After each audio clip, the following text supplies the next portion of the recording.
Good morning, adventurers. My name is Ben, and welcome to a morning show where I sit around, drink some tea, and talk about D&D.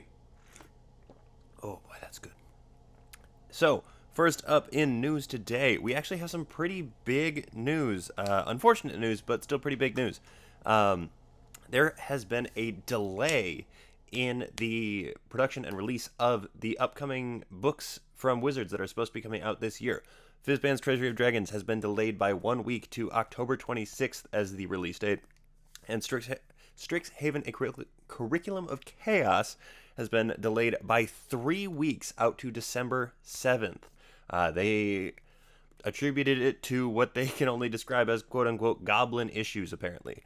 So we are getting those books later than originally anticipated. They're still coming out this year, as far as we know, but Fizban's has been delayed a week, and Strixhaven has been delayed 3 weeks. So, all of you with pre-orders, make sure your pre-orders are still set wherever they are, because you don't want to, find out the hard way that they're not coming in on the right day, especially if you have to drive a ways out to get them at your local store or something like that.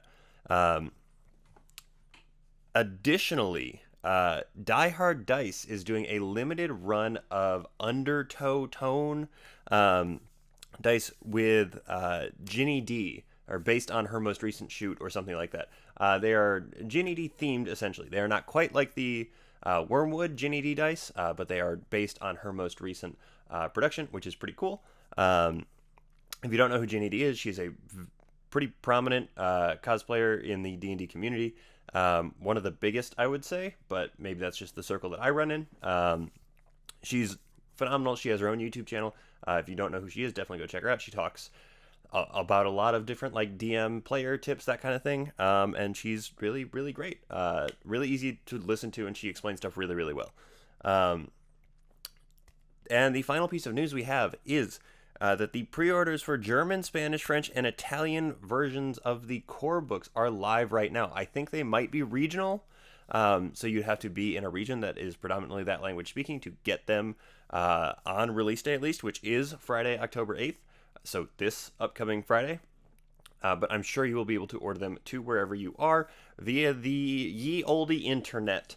You just have to actually go looking for them, because that they probably will not be shipping to, or probably not be offered locally, places like, the US. So if that is something that interests you, definitely check that out.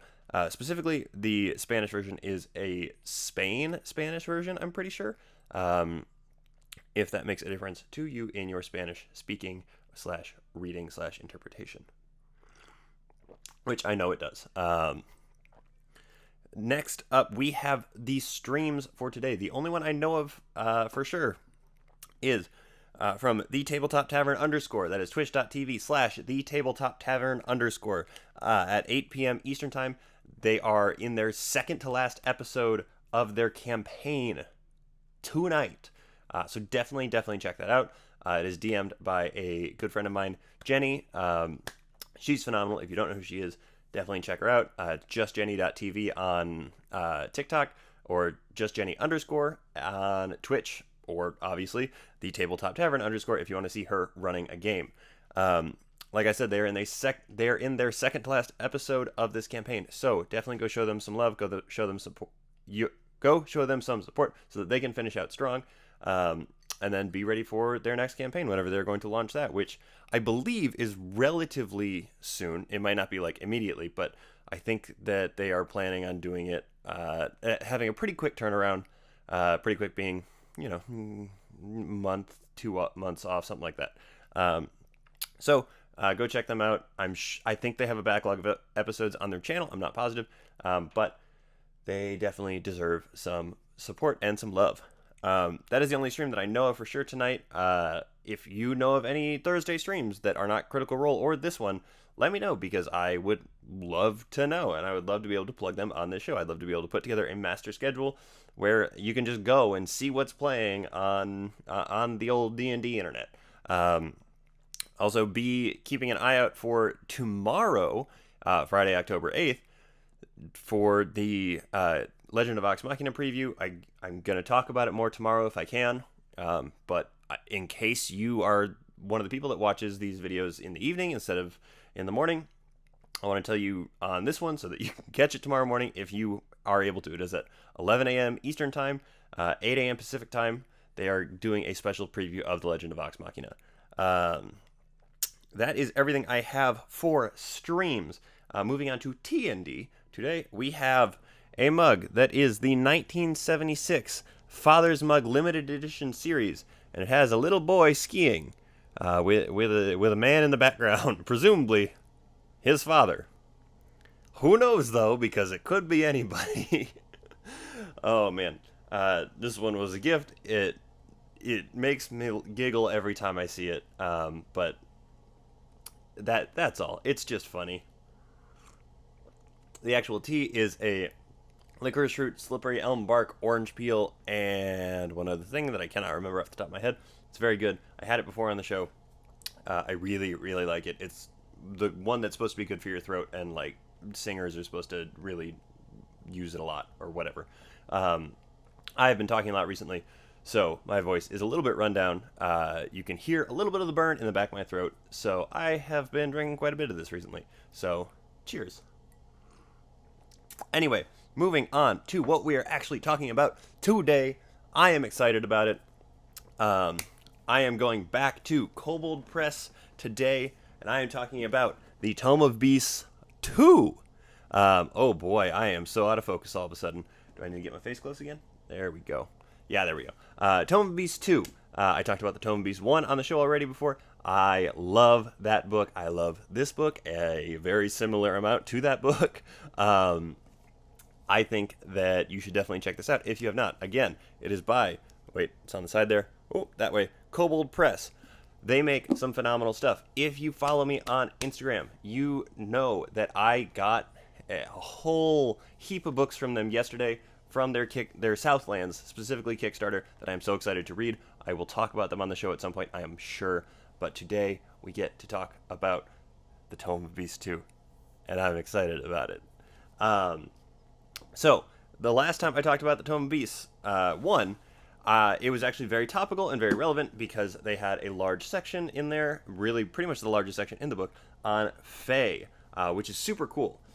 This one does not have as large of a section on Fae. It has a couple of Fae lords in here. They do not repeat, which is cool, and, you know, probably good because reprinting your own stuff, not always the best practice, but, you know, it is what it is. But there are only a couple of Fae in this one, including this creepy looking guy right here, and I think there actually might only even be, yeah, there's only one. Well, no, there might be a couple of them. Not really the point. They are in limited supply in this one, which is okay because they spent a lot of time talking about them in the last book. In this book, instead, we get a bunch of demons, devils, and dragons. And if you know anything about me, if you have been paying attention at all to this channel, you know that I think we need more dragons all the time. So I am super excited to talk about all of those things in this book. I'm going to do it kind of the same way I did last one, where I just kind of do some highlights, because it again, in the same vein as the last one, it's just, you know, 400 pages of monsters, pretty much solid, which is awesome. It's a great resource for DMs, but that makes it kind of difficult to talk about as on like a larger scale, because yeah, they've got like lore baked in here and stuff, but the lore baked in is for like their settings and stuff like that, which means that you probably won't use it for your setting unless it kind of applies, in which case you will probably take it and change it a little bit, because that is what Dungeons and Dragons is. It is 90% stealing and turning it into your own thing, for homebrewing at least. Actually, for all of it. Really for all of it, because even if you're doing a module, like, you're kind of taking somebody else's work and then you're putting your own spin on it. I don't know why I'm sitting on that for so long. Not really the point. So we're going to go ahead and I'm going to highlight one of each of these three monster or main monster types, because I think that they are super cool. And we are going to go from there. So the first one up is the demons. The other thing that I really love, in addition to dragons in Dungeons and Dragons, well, are the alien things like the aberrations. But I really, really, really love demons, devils, and angels. This one doesn't have a ton of angels in it, but it does have a lot of demons and devils in it, like I said before. So we are going to take a look at a couple of these. Because honestly, they're super creative and super diverse in a really, really sort of bizarrely specific way almost. Because the first one I want to look at is a demon lord, and I am not even going to begin to try and pronounce this guy's name. But look at him. This, if I look at this, I would think it's a Fey lord, right? You can see his name over there. It's the like 15-letter long thing, which is ludicrous, and I'm not even going to begin to try. But this guy. He is a CR20 monster, which means that he is in fact beatable. You know, if you decide you want to attack the Butterfly Man, he is large, which means that he is like 10 to 15 feet tall, which is a lot. You know, for your average human-sized characters. He's got plenty of stuff. He's got a lot of spellcasting, which is pretty cool. They go up to 5th level spells in his spellcasting. And they are once per day each, not he has a 5th level spell slot. He can do Cloud Kill, Dominate Person, and Wall of Fire once per day each, which is super cool. If you remember last time, I talked about how I think that challenge ratings in this book are actually a little bit more correct than in most of the WotC books, Wizards of the Coast, abbreviated to WotC, if that wasn't clear, which I think also holds true in this one, to be entirely clear, which I think is really great, because giving them a CR20 creature in this will actually give them a challenge for what would be a CR20 creature, which I think is fantastic. Because of this thing's big old butterfly wings, he also has a fly speed of 90 feet, which is faster than most anything can move. 18 hit points, 18 armor class, which is natural armor, which means that things like heat metal won't work on it. And he has 220 hit points, which is super cool. Oh boy, he's got pretty normal actions: bite, claw, wing buffet. Wing buffet being a normal thing, that's not real. But bite and claw attacks are pretty run-of-the-mill, pretty standard. Wing buffet obviously being something that does a little bit more crowd control for the immediate area around him. And then, of course, he comes with legendary actions as well, and layer actions too, which, gotta love a good layer action. Okay, fine, I'm going to do it. I'm going to try it. It is Lorcerex. Rhopalocerex. I don't know, man. It's something. I can't really pronounce it. I'm not claiming to have that be the correct one. I'm just going to move on from there to go to my next one, which is one in the Devils category, which is, in fact, different. Devils. You know, you'd think I'd pick, like, a scary-looking one with some, like, deep, soulless eyes wreathed in flame, like 19 spider legs. No. I like this guy. Look at him. He's just a frog man. And when I say he's just a frog man, I of course mean he is an archdevil, which is terrifying. The last guy, the giant butterfly man, was CR20. This one is CR24, which is terrifying. He is once again large, which means he is a 10-foot tall frog man, simply named the Curator, which is terrifying. He has all kinds of stuff going on for him. He also has an AC of 18, but he has 337 hit points instead, which is kind of ludicrous. He has a 60-foot swim speed, but 30-foot normal speed. So if you put him in water, he's going to be outpacing your party pretty much across the board, because underwater combat for parties ramps the difficulty way up. DMs, if you haven't put your party in underwater combat before, definitely try it, because it is wild. Obviously comes with legendary resistances, legendary actions. He's got bite attack, tongue attack, soul cage attack, which is a melee weapon attack, which is hilarious. And unbind soul, which is so. I'm gonna read part of it out for you. Right. It is a DC 20 Wisdom save for a creature within 60 feet of it, which is pretty much anything other than the guy who stands 300 feet away with a bow. Right. If they fail, if they fail by 5 or more, they immediately fall unconscious as its soul is trapped within the curator's soul cage. Otherwise, if a creature fails to save, it is restrained as its soul struggles to stay in its body.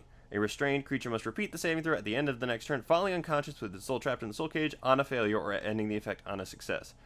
A Dispel Magic DC 19 ends the effect and returns the soul...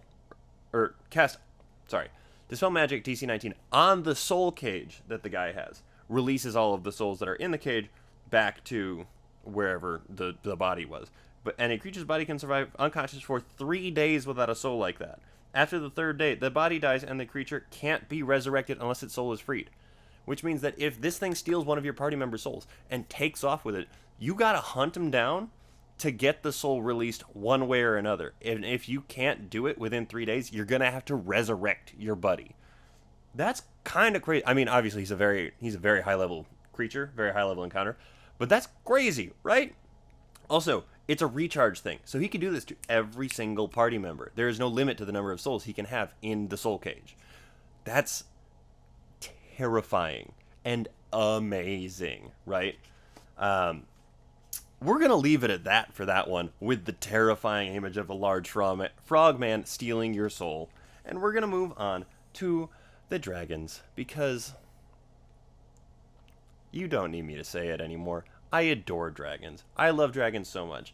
Something you might not know about me, though, is that I also adore winter. I'm one of those weirdos. I grew up in the northern Midwest, which means that I love me a good 12 inches of snow and some big old snow tires on a car, and I love sledding and stuff like that. Which means that we are going to take a look for our dragon at the boreal dragon, which essentially is a winter dragon, which is so cool, right?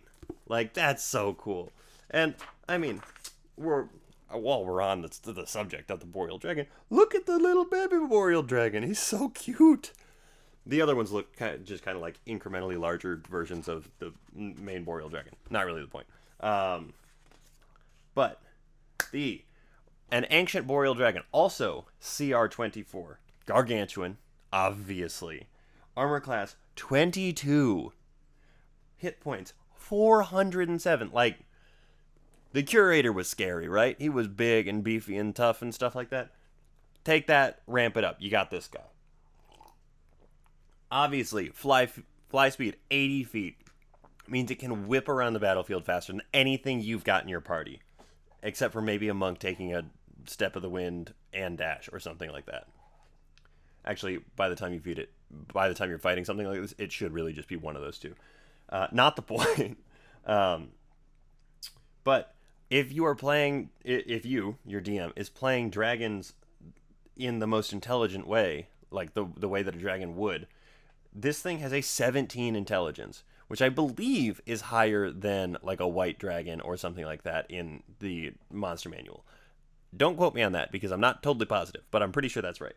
But a 17 is higher than most party members are going to be, right? Because intelligence is not a core stat for a lot of classes in Dungeons & Dragons, which means that it is going to be able to strategize better than your players are a lot of the time, and that's okay. That's kind of the point. They're supposed to be horrifying. This thing has, in addition to its breath attack, right?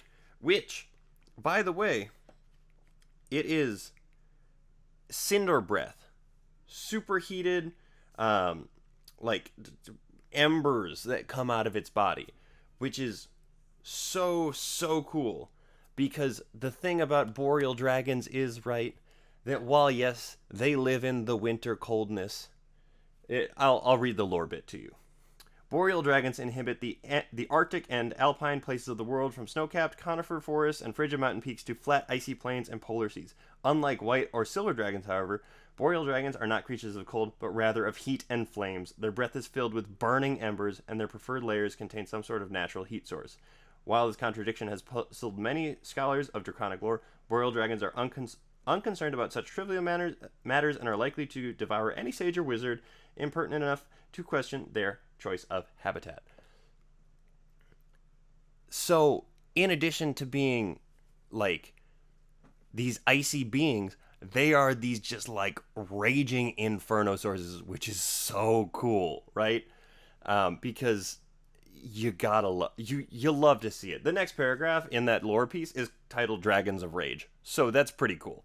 So they have a Cinder Breath, which is 16d10 fire damage, on a DC 23 Dexterity save. Just saying. They also have something called an Ember Wreath that they can do once per day. As a bonus action, the boreal dragon wreathes its body in searing blue and white embers. The embers last for 1 minute or until the dragon uses its breath weapon. A creature that enters or starts its turn in a space within 30 feet of the dragon must make a DC 23 Constitution saving throw, taking 3d6 fire damage on a failed save or half as much on a successful one. If the creature fails the saving throw by 5 or more, it suffers 1 level of exhaustion as the water is sapped from its body by unrelenting heat. That means if you have an 18 or less on that Constitution save, you are suffering a level of exhaustion in addition to taking that damage. If you end up with a fighter who doesn't have proficiency in Constitution saving throws, just like hanging out next to you, and they are not rolling great, like we're saying like 15s or higher, they are going to be in a bad way very fast because, Greater Restoration is an expensive spell to cast, and there are not that many 5th level spell slots in the game at the end of the day. So this thing can take down a party by just existing near it. Like, it can just sit there and take hits as it just drains the party members around it, which is beyond cool, right? And honestly, I think I'm going to leave it at that for that one. Because I could talk forever about cool monsters, especially dragons. I don't know, I'm putting this away yet. I have to do a final showing of the cover again. Once again, this is the Tome of Beasts 2. Check it out if you haven't already. It's so cool. You can get it on Kobold Press. You can get it probably at your local game store. You can get it on Amazon if you need to. It's phenomenal, right? It's just so cool. Anyway, that is all I have for you guys today. If you want to hear me gush more about different kinds of dragons or why I think certain dragons are so cool, let me know. Because honestly, I could do like at least a week's worth of dragons and just like pour this like love of them out into it. Just because I think they're so cool. Like, there's a reason that they're half of the name of the game, right? Anyway, I keep saying stuff like that whenever they come up. It's why I'm so excited for Fizzbands when it does come out, which, again, is a week late. But that is all I have for you guys today. Thank you so much for making me part of your morning routine. I really do appreciate it. Make sure you like, follow, subscribe, whatever, to make sure that you don't miss any of these, and so that I know that you guys are enjoying them, because the more of you guys that do and follow along, the better I will be able to make this show. And thank you especially to my patrons, who are really the ones that are making this show possible right now. If you are able to and would like to support the show in that way, the link to my Patreon is in the description below. But as I said before, that is everything I have for you guys today. Thank you so much for tuning in, and until next time, keep on rolling.